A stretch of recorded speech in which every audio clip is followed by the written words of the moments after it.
A grande verdade. Brasil. Tá acontecendo, hein? Marcelo Rego! O que tá acontecendo, cara? Esse assunto é de mais de uma semana atrás e ainda tá repercutindo essa história.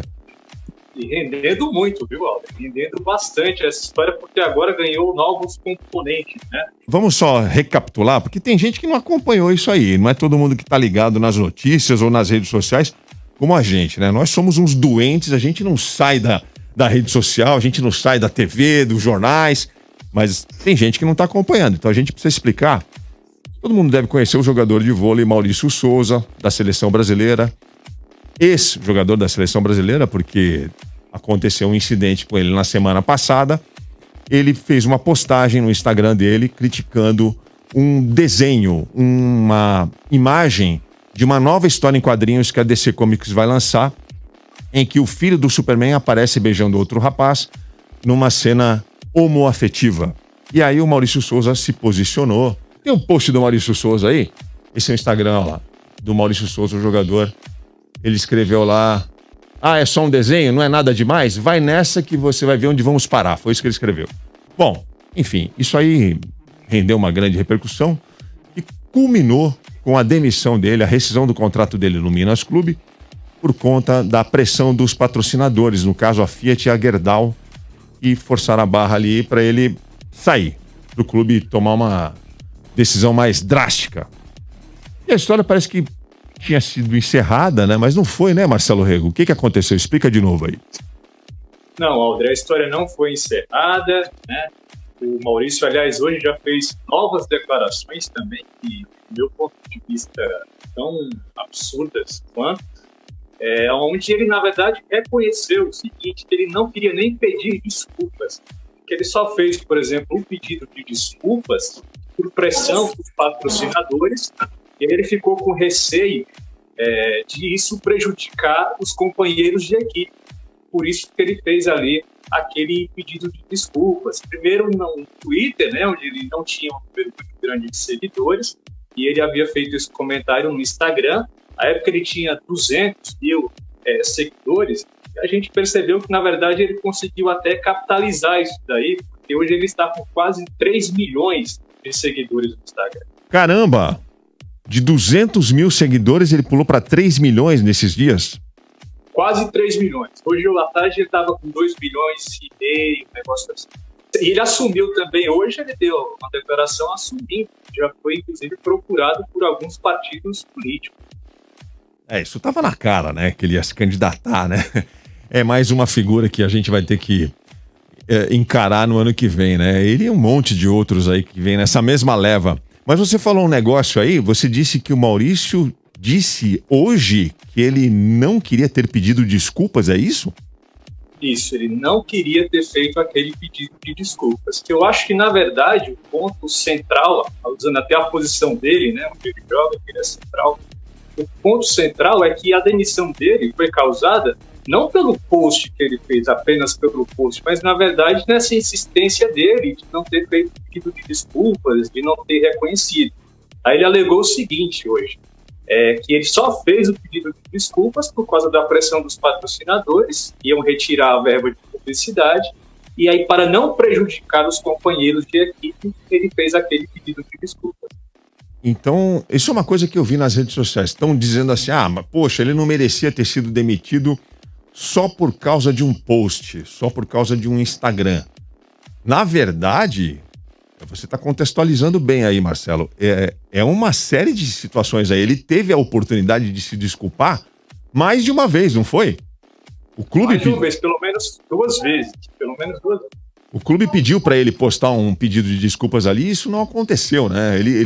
Eu lembro dele ter colocado uma frase assim, tipo, olha, quem se sentiu atingido aí, desculpa, tal, mas uma coisa meio tosca, né? Uma coisa solta, né? Ele nem citou, ele não reconheceu. Ele soltou um vai que cola, mas não colou. Surpreende, né, esse número elevado de seguidores que ele passou a ter em tão pouco tempo, né? Quase 3 milhões.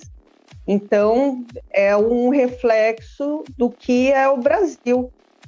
Muitos brasileiros concordam com a postura dele, com o posicionamento dele. é um comentário, assim, sei lá, Assusta, estranho, né, né? Juliana? Assusta. Olha, eu, sinceramente, eu escutei do carro aqui o Marcelo falando, a Bárbara falando na quarta-feira, né, dando os respectivos depoimentos, fiquei também comovida com o que foi dito aqui. Só que, assim, de fato, é preciso esclarecer para a população que é diferente quando existe uma sexualização. Aí não tem nem a ver com homossexual, com heterossexual. Sexualização é sexualização. E outra, quando se trata de afeto. Então, em relação a afeto, que é o que a gente está tentando demonstrar aqui constantemente, é muito perigoso esse tipo de posicionamento que o jogador teve, sabe? Porque ele leva o afeto para a ideia de sexualização, para uma ideia de despudor, para uma ideia de agressividade, e não é isso, né? Tem que fazer essa diferenciação aí. Eu acho que ele só ganhou esse número todo de seguidores porque as pessoas entenderam que havia uma sexualização, mas não, é afeto, é outra coisa, tá tudo errado isso aí. Não, mas teve uma campanha nas redes bolsonaristas, o Eduardo Bolsonaro, a Carla Zambelli, a turma toda lá postou ao longo desses dias aí mensagens de apoio, vai lá, segue lá o Maurício, então isso acabou levando o cara a essa promoção, não foi isso, Fernanda? Ele ganhou essa promoção aí da rede bolsonarista. Exatamente. O Eduardo, né, ele se colocou como defensor aí do Maurício, e a cada guinada que ele dava de números nas redes, ele recebia uma nova avalanche de apoio dessa rede, desse núcleo bolsonarista. Nesse final de semana, a Michelle Bolsonaro, né, compartilhou uma montagem em que ela é a mulher do super-homem. Então, assim, o nível que chegou, a lógica realmente está muito distorcida dentro dessa visão. E esse crescimento exponencial dele nas redes mostra o que a Juliana, exatamente o que a Juliana falou. É assustador porque é um retrato. É um retrato das pessoas que concordam que, assim como o Maurício disse, que as pessoas que falam, pô, nada a ver isso que você está falando, é a turma da Lacrolândia. Então, ele reduziu as pessoas com bom senso à turma da Lacrolândia. Então, isso me assusta. Esse volume, em uma semana, um troglodita desse conseguir tanta visibilidade, e ainda assim o clube, que hoje saiu na imprensa, dizer que ele não foi demitido pela fala dele, que ele foi demitido pelos problemas que seriam causados por essa Lacrolândia. Então, assim, que Lacrolândia é essa? Uma sociedade que busca respeito aos direitos das pessoas? Então, cada dia que passa, a gente fica com medo desse sentimento que esse grande grupo causa, que é o incentivo e o fomento ao preconceito, à ignorância, ao tratamento diferenciado das pessoas. Então, realmente, esse caso é um ótimo exemplo de por que o Bolsonaro foi eleito e por que a gente tem que continuar trabalhando dia a dia, conscientizando as pessoas do quão perigoso é esse tipo de movimento. É um ótimo exemplo para mim. Você lembrou bem, viu, Fernanda, esse posicionamento do Minas Clube aí, pondo a culpa em quem tem bom senso e questionou, né, o posicionamento do jogador nas redes, né? Sabe o que tem me assustado, Paulo? Pode falar. Só o que tem me assustado é o seguinte: nos últimos anos, a gente tem percebido uma escalada de preconceitos aqui no Brasil, não só contra homoafetivos, mas contra negros. A gente tem visto, por exemplo, um crescimento que, meu Deus, me impressiona e me assusta, por exemplo, de gente defendendo o nazismo. Eu acho que a gente tem que começar a dar um basta nessa escalada de preconceito, porque isso vai descambar na violência, gente. Eu já vi gente defender e falar que tem o direito de defender por uma questão de liberdade de expressão. Você falou exatamente, disfarçado de liberdade de expressão, né? Mas me permita discordar da Juliana, porque eu acho que tudo isso que ela falou faz sentido, mas vai contra a narrativa do Bolsonaro. Uma coisa que eu bato aqui sempre, que eu sou a única pessoa que fala uma coisa que ele faz bem. Ele constrói e mantém a narrativa dele. Quando ele entrou no poder, a narrativa dele era essa. Então, quando ele exalta pessoas que promovem a homofobia e o preconceito, ele está fortificando, fortalecendo a sua narrativa. E a cada vez que ele faz isso, ele ganha uma força. Vejam pelo número de seguidores que esse cara ganhou. Então, quanto tempo uma influencer demora para construir um patrimônio de 2 milhões de seguidores? Esse cara não fez nada. Ele simplesmente colocou para fora o que o grupo pensa. O que as pessoas que estão alinhadas com essa lógica doente de que existe alguma soberania de alguém, de que criticar a orientação sexual do outro é legal, de que julgar a pessoa pela cor da pele faz sentido, enfim, de que não existe racismo no Brasil. Então, essa mesma galera é a galera que está levantando para esse babaca cortar, entendeu?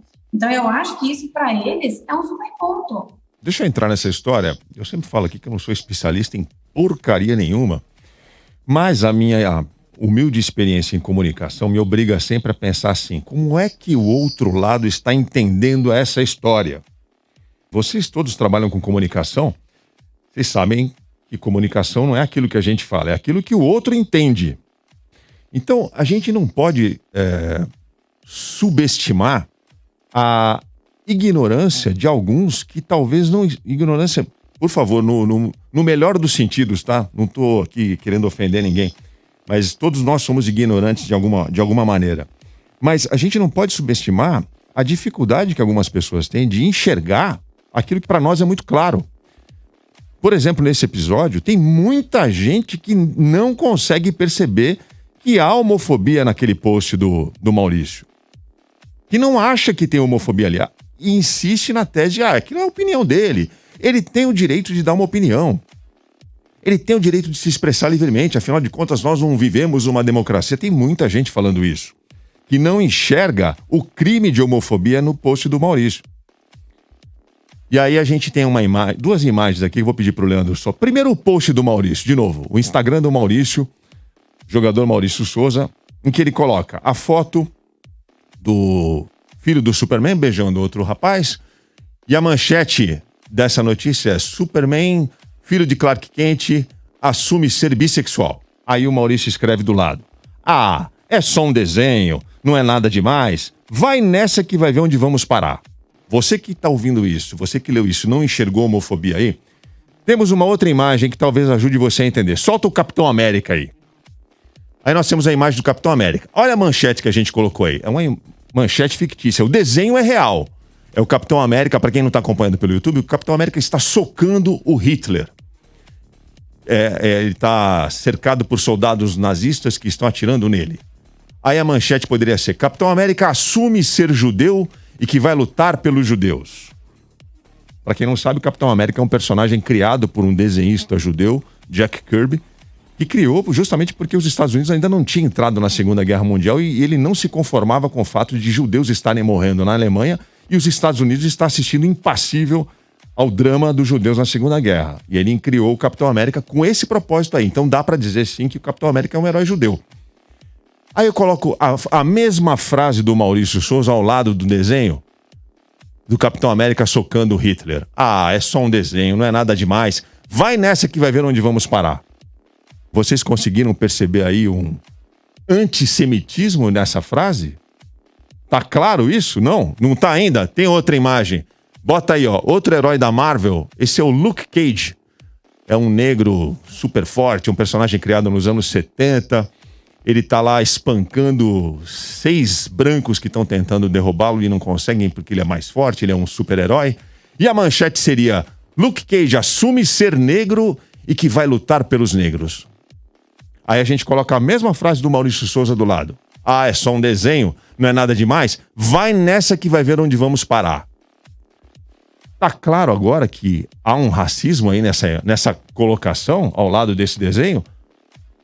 Se você não conseguiu perceber racismo nessa imagem, se você não conseguiu perceber antissemitismo ou nazismo na imagem do Capitão América, então você tem um problema. Você precisa entender a interpretação de texto. Volta o post do Maurício aí. É só um desenho, não é nada demais. Ele escreveu isso com ironia. Vai nessa que vai ver onde vamos parar. Ele está criando um alerta de que A imagem que estamos vendo ali, no caso, 2 homens se beijando, representa um perigo, um problema para a sociedade, ou para as crianças, ou seja lá o que ele pensa.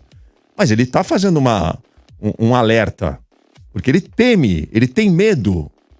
Se ele tem medo, isso é fobia. Ele tem medo que isso se espalhe, que essa ideia se espalhe. Não consigo ser mais claro. Aldrin, literalmente você desenhou. Cara. Literalmente você desenhou. Você foi perfeito. E na postagem do Maurício, ele usa 2 emojis, né? Um emoji assim meio desconfiado, levantando ali a sobrancelha, e o outro ali com a boca fechada com um zíper. Né? Ou seja, ele já percebeu ali que tinha coisa errada nesse post e ficou bem evidente isso. Exatamente. Acho que foi perfeito. Você desenhou, deixou tudo claro. Quem não entendeu, realmente aí tem que ter muita paciência. Há homofobia, sim, no post do Maurício. Eu não estou dizendo que o Maurício seja má pessoa. Ele pode ser um bom pai, ele pode ser um excelente profissional, um companheiro excelente, mas ele foi homofóbico no post. Ele foi evidentemente homofóbico. Pior, se recusou a se desculpar. E quando um cara é homofóbico assim publicamente, ele tem milhares de seguidores, como ele já tinha 200 mil quando ele fez o post, ele está ensinando as pessoas, ele está divulgando a ideia dele, ele está familiarizando o seu público com essa ideia errada, criminosa da homofobia. Se não pode fazer com o nazismo, se não pode fazer com o racismo, também não pode fazer com homofobia, gente. É tudo lacração. Ele também quis ser lacrador aí, né? Lacração, cancelamento. Ai, sabe, parece público idiotizado, infantilizado. O cara quer lá lacrar com preconceito. É tudo isso aí. Um horror. Bom, eu não sei. Ô, Aldrin. Diga. Você que fez esse comparativo? Sim. Ficou muito legal mesmo, hein? Você gostou, professora? Parabéns. Todos nós temos uma missão, né, nesse país, né, Juliana? Você que trabalha com educação também, a gente que trabalha com comunicação, de certa forma, quem trabalha com comunicação no Brasil tem esse compromisso, sim, de responsabilidade com a informação. Por isso que a gente tem que tomar muito cuidado com aquilo que a gente fala aqui, com o conteúdo que a gente traz, escolher bem as pessoas que a gente entrevista, colocar bem as perguntas, porque a gente precisa contribuir sempre com a formação da nossa audiência. Não adianta a gente achar que vamos lá, dá a notícia aí, quem pegar, pegou, quem entender, entendeu. Não é assim. Tem muita gente que não entende frases simples e que precisa de uma ajuda para compreender o contexto de uma notícia, de uma análise. É a nossa missão. A grande verdade.